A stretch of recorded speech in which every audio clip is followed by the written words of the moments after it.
रोहित पवार यांची आजची press conference संपूर्ण राज्यामध्ये आता पुन्हा एकदा चर्चेचा विषय आहे. अजितदादांचा अपघात झाला 28 जानेवारीला. त्याच्यानंतर रोहित पवारांनी मध्यंतरी एक प्रेस कॉन्फरन्स घेतली होती आणि आज पुन्हा 18 फेब्रुवारीला एक प्रेस कॉन्फरन्स घेतली. रोहित पवारांची ही पत्रकार परिषद त्याच्यामधला एकच मतार्थ आहे की अजित पवारांचा अपघात नव्हे हा घातपात आहे. जे जे संशय त्यांनी व्यक्त केलेले आहेत पहिल्या प्रेस कॉन्फरन्समध्ये, जे संशय व्यक्त केलेत ते काही अंशी ते खरे ठरत आलेले आहेत. त्याच्यामध्ये ब्लॅक बॉक्स संदर्भातला आपण पाहिलं आणि आता गेल्या 8-10 दिवसामध्ये पुन्हा एक व्हिडिओ जो व्हायरल झालाय की अजित पवारांच्या विमानाचा अपघात झाल्यावरती तो एक स्फोट नाही तर 3 स्फोट झाले वेगवेगळे. त्याच्यामुळे रोहित पवारांनी पहिल्या प्रेस कॉन्फरन्समध्ये जी शंका व्यक्त केली होती की या विमानामध्ये अतिरिक्त इंधनाचा साठा होता. विमानाच्या पंखामध्ये इंधन असतं ते फुल होतं, परंतु त्याशिवाय विमानाचे काही ड्रम्स, विमानाच्या मागच्या भागामध्ये काही ड्रम होते पेट्रोलने भरलेले अतिरिक्त, तर त्याच्यामुळे त्या विमानाचा स्फोट झाला, राखांगोळ झाली.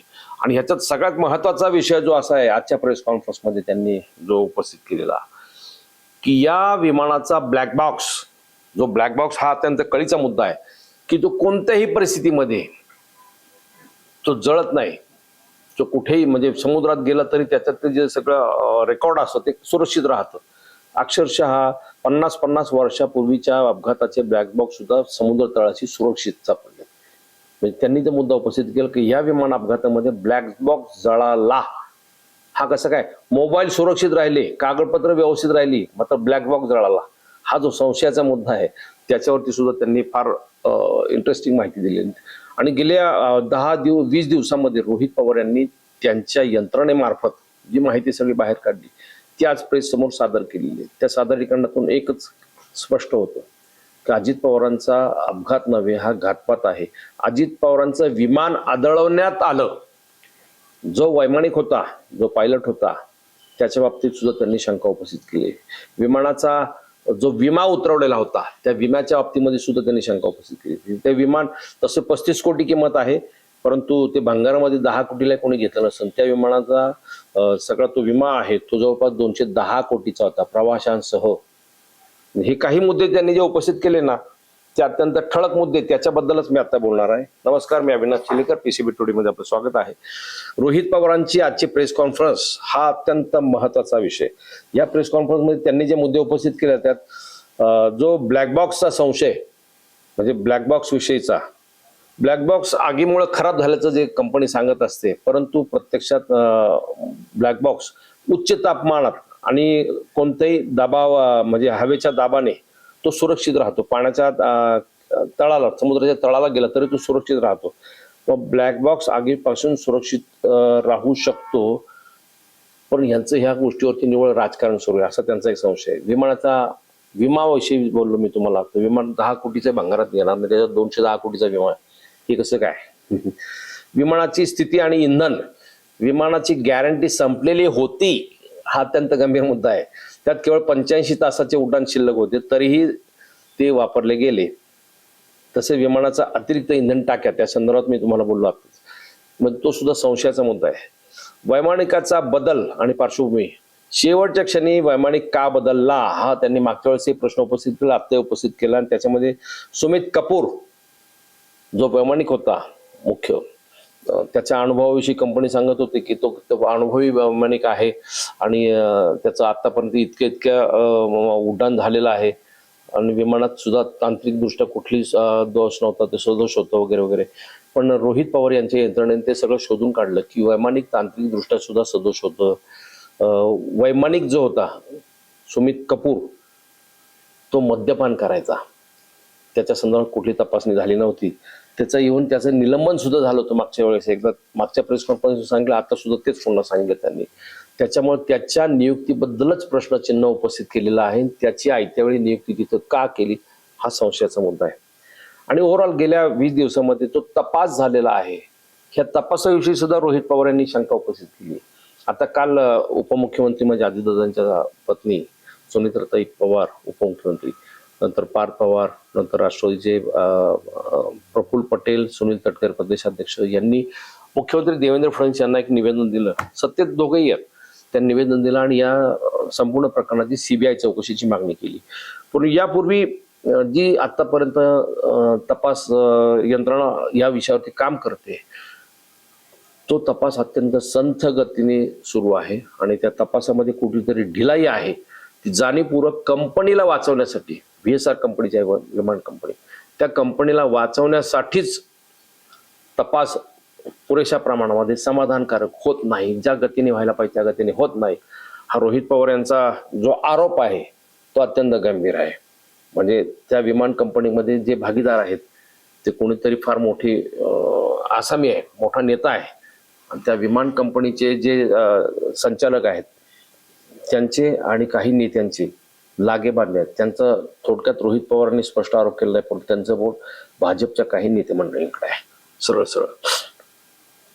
त्याच्यामुळं ह्या संपूर्ण प्रकरणाचा तपास हा आंतरराष्ट्रीय संस्थांमार्फतच झाला पाहिजे अशी त्यांची एक प्रमुख मागणी आहे. आणि ती मागणी तशी रास्त आहे. म्हणजे CBI CID हे तपास किंवा विमान कंपनीचे देशांतर्गत जो तपास होतो त्याच्यापेक्षा बाहेरच्या कंपनीमार्फतच, बाहेरचे तज्ज्ञ, मागे त्यांनी उल्लेख केला होता फ्रान्समध्ये आणि अमेरिकेमधल्या अशा काही कंपन्या आहेत, अशा काही तपास करणारी यंत्रणा आहेत, त्यांच्या मार्फत तपास झाला पाहिजे, तो विश्वासार्ह राहील, ही त्यांची मागणी. ती एक महत्वाची आहे. तो मुद्दा एक महत्वाचा आहे.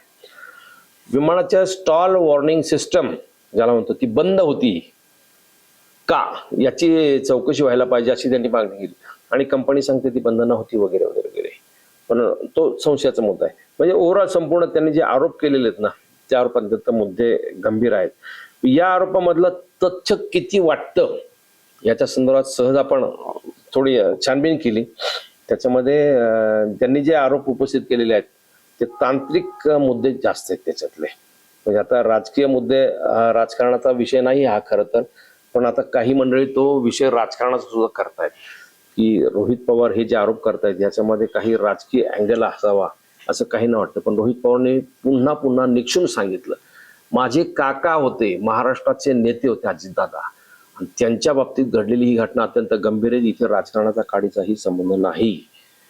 काही मंडळींना त्यांचा आक्षेप थेट प्रफुल्ल पटेल आणि सुनील तटकरे यांच्यावरतीच आहे की त्यांचं महत्व कमी होईल की काय म्हणून ते वारंवार ते विलिनीकरणाचा मुद्दा आणि ह्या गोष्टीवरती ही चर्चा सगळी नेत आहेत. परंतु मुद्दा अपघात की घातपात हा आहे त्यातला.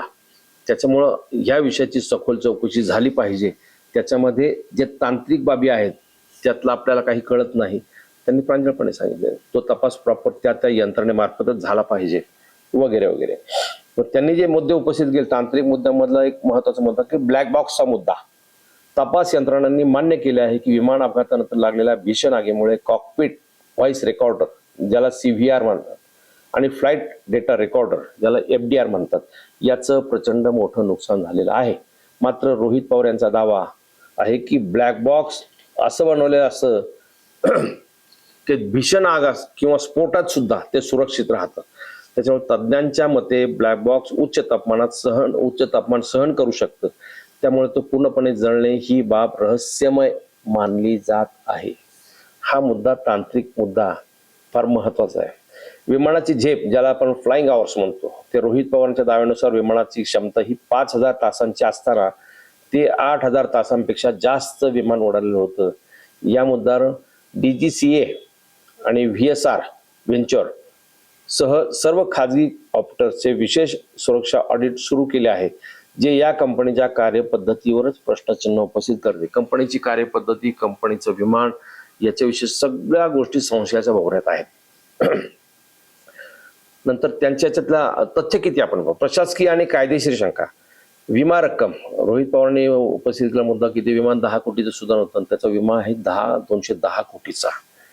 यावर अद्याप विमा कंपनी किंवा अधिकृत यंत्रणांनी अधिकृत आकडा जाहीर केलेला नाही. मात्र रोहित पवारांनी हा मुद्दा पुराव्यासह मांडल्याचं समोर येते. आता पायलटची पार्श्वभूमी, वैमानिक जो होता सुमित कपूर यानं मद्यपान यापूर्वी केलं होतं, त्याला निलंबित केलं होतं, ही वस्तुस्थिती समोर रोहित पवारांनी आणलेली आहे. पार्श्वभूमीवर वैमानिकाकडे अतिशय महत्वाच्या व्यक्तीच्या विमानाची जबाबदारी कशी दिली गेली हा मुद्दा, मात्र हा प्रश्न जो आहे त्यांनी उपस्थित तो अनुत्तरित आहे. कारण असा जर वैमानिक असेल मद्यपान करणारा तर अजित पवारांच्या विमानाची जबाबदारी त्याच्याकडे दिली कशी याचं उत्तर कंपनीने अद्यापर्यंत दिलेलं नाही. म्हणजे ह्याच्या बाबतीमध्ये रोहित पवारने जे मुद्दे उपस्थित केलेत ना ते फार गंभीर आहे. कालचा जो व्हिडिओ व्हायरल झालेला आहे तो व्हिडिओ लोकांना संशयास्पद वाटतो की त्या व्हिडिओमध्ये विमानाचा एकदा स्फोट नाही तर दोनदा तीनदा स्फोट झालेले लोकांनी पाहिले. त्याच्यामुळे जनतेच्या मनामध्ये, महाराष्ट्राच्या जनतेच्या मनामध्ये या अपघाताविषयी हा घातपात आहे याविषयी आता म्हणजे लोकांना संशय वाटायला लागले की खरंच हा अजित पवारांना जाणीवपूर्वक मारण्यासाठीच हा विमान अपघात घडवलेला आहे. विमान आदळवण्यात आलेले आहे आणि तशा यंत्रणा असतात, तशी मंडळी असतात, तसं होऊ शकतं याच्यापर्यंत लोक सुद्धा आता ठामपणे बोलायला लागलेले आहेत. नंतर भाजपच्या ट्रोलर बद्दल रोहित पवारांनी आजच्या प्रेस कॉन्फरन्समध्ये जाणीवपूर्वक एक मुद्दा उपस्थित केलेला आहे. जो समित ठक्कर म्हणून होता, त्यांनी 2 दिवस आधीच महाराष्ट्रामध्ये एक ट्विट केलं होतं आणि महाराष्ट्रामध्ये 2 दिवसामध्ये मोठा घातपात होण्याची शक्यता व्यक्त केली. नंतर ते ट्विट त्यांनी डिलीट केलं, पण ते रोहित पवारांकडे ते ट्विट आहे. म्हणजे तो एक संशयाचा मुद्दा आहे, त्याच्याविषयी सुद्धा चौकशी झाली पाहिजे की त्यांनी ट्विट कोणत्या आधारावरती ट्विट केलं होतं, कोण हा समित ठक्कर. तो मुद्दा फार गंभीर आहे. पण आता यांनी एक सरळ अजित पवारांना थोडक्यात न्याय मिळाला पाहिजे, अजित पवारांच्या अपघाताला या प्रकरणाला न्याय मिळाला पाहिजे म्हणून जस्टिस फॉर अजितदादा हॅशटॅगने त्यांनी मोहीम सुरू केली रोहित पवारांनी. म्हणजे एक साहजिक आहे, आता 20 दिवसाच्या तपासानंतरही त्याच्या संदर्भात काहीच निष्पन्न होत नसेल, पुढे येत नसेल तर संशय बळावतो आणि तो संशय आणखीन संशयाचं धुकं आणखीन दाट होत जाणार आहे. म्हणजे खरं त्यांची मागणी पण रास्त आहे की आतापर्यंत VSR ही जी कंपनी आहे या कंपनीवरती कठोर कारवाई व्हायला पाहिजे होती. रोहित पवार म्हणतात त्या कंपनीला कुलूप लावायला पाहिजे होतं. अजूनही या कंपनी मार्फतच सगळ्या VVIPंची विमान उड्डाणं, हेलिकॉप्टर उड्डाणं सुरू आहेत. हे आणखीन गंभीर आहे. म्हणजे थोडक्यात नेत्यांच्या जीवावरती उठणारा हा सगळा प्रकार आहे. म्हणून त्या अर्थाने रोहित पवार यांची आजची प्रेस ही अत्यंत महत्वाची होती. जणाव ठीक आहे, रोहित पवारांनी त्यांचे मुद्दे मांडलेले आहेत. कंपनी त्यांचे मुद्दे अद्यापपर्यंत मांडायला तयार नाही. कंपनी कुठलाही खुलासा कोणत्याही माध्यमासमोर यायला तयार नाहीये. म्हणून अजित पवारांचा अपघात हा घातपात होता हा संशय अधिक अधिक अधिक बळावत चाललेला आहे. चौकशीमध्ये काय निष्पन्न होईल ते नंतर पाहू. देवेंद्र फडणवीस यांनी या संदर्भामध्ये मध्यंतरी एक प्रेसला सांगितलं होतं की जोपर्यंत चौकशी अहवाल आपल्या हातात येत नाही तोपर्यंत या विषयावर आपण काही बोलू शकत नाही. पण जणू तुम्हाला काय वाटतं, ही संपूर्ण आता जे चालू आहे हे राजकारण आहे की खरंच हा घातपात आहे की अपघात आहे? तुमचं मत, स्वतःचं काहीतरी मत असेल तुम्ही जरूर व्यक्त व्हा. धन्यवाद.